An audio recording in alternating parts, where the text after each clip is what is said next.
আসসালামু আলাইকুম। সবাই কেমন আছেন? আলহামদুলিল্লাহ আমি ভালো আছি। চলে এসেছি ছাদে। আজকে এই লাউ গাছটা রাখবো না, একদম অনেক বুড়ো হয়ে গেছে, কয়েক মাস হয়ে গেছে, সেভাবে ফলনও দিচ্ছে না। তাই ভাবলাম এটা আজকে কেটে ফেলবো। হ্যাঁ, পাতাগুলো একদম কেমন হয়ে গেছে। গাছ লাগানোর পর গাছ কাটতে খুব মায়াই লাগে, তারপরও কিছু করার নাই, কাটতেই হবে। অনেক দিন এই শাক পাতা খেয়েছি, ভর্তা খেয়েছি।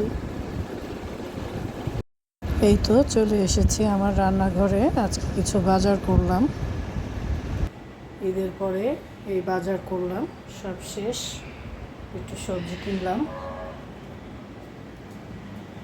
আর রান্নার জন্য সব কিছু গুছিয়ে নিলাম। পাবদা মাছ ভুনা করবো, চিংড়ি মাছও ভুনা করবো।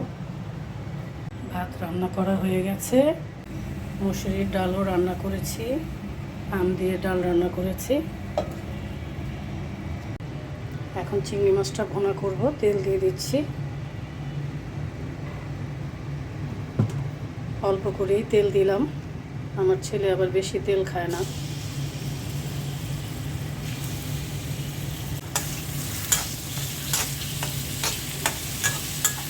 চিংড়ি মাছে পেঁয়াজ একটু বেশিই দিলাম।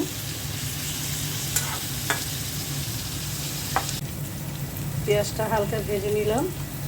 এখন আদা রসুনের পেস্ট দিয়ে দিলাম। দিয়ে দিচ্ছি ধনিয়া ফাঁকি,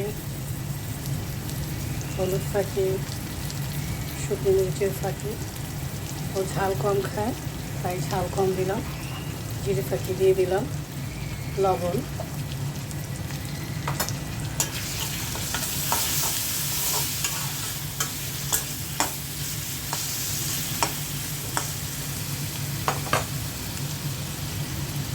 অল্প করে পানি দিয়ে দিচ্ছি।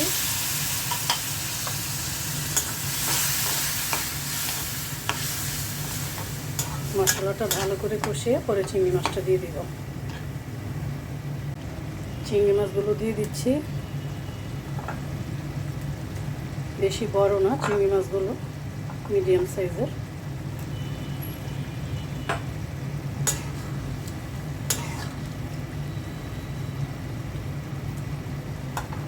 কাঁচামরিচ দিয়ে দিচ্ছি।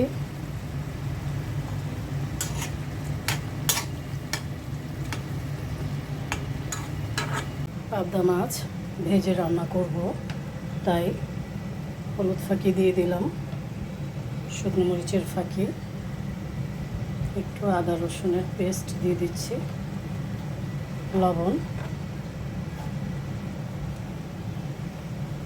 এখন ভালো করে মেখে নিব মাছগুলো।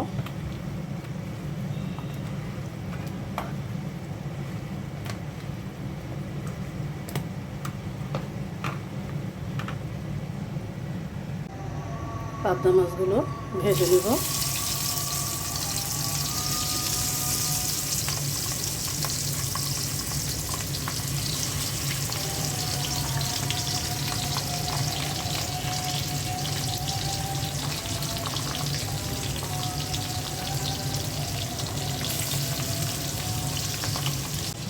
পাবদা মাছ আমি সবগুলো ভেজে নিব, কিন্তু রান্না করবো না। সব কিছু ডিপে রেখে দিব আর কিছু রান্না করব। চিংড়ি মাছটা হয়ে গেছে, নামানোর আগে একটু জিরে ফাঁকি দিয়ে দিই।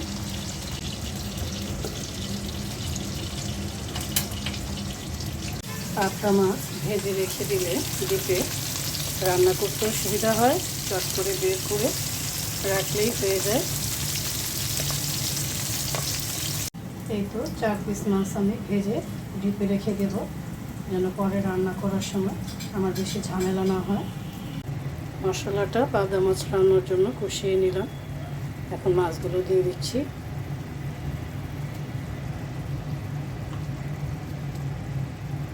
কাঁচামরিচ দিয়ে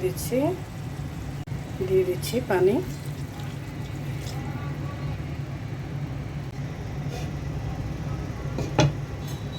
ঢেকে দিলাম। এই তো হয়ে গেছে পাবদা মাছ ভুনা। সবাই ভালো থাকবেন, সুস্থ থাকবেন। আল্লাহ হাফেজ।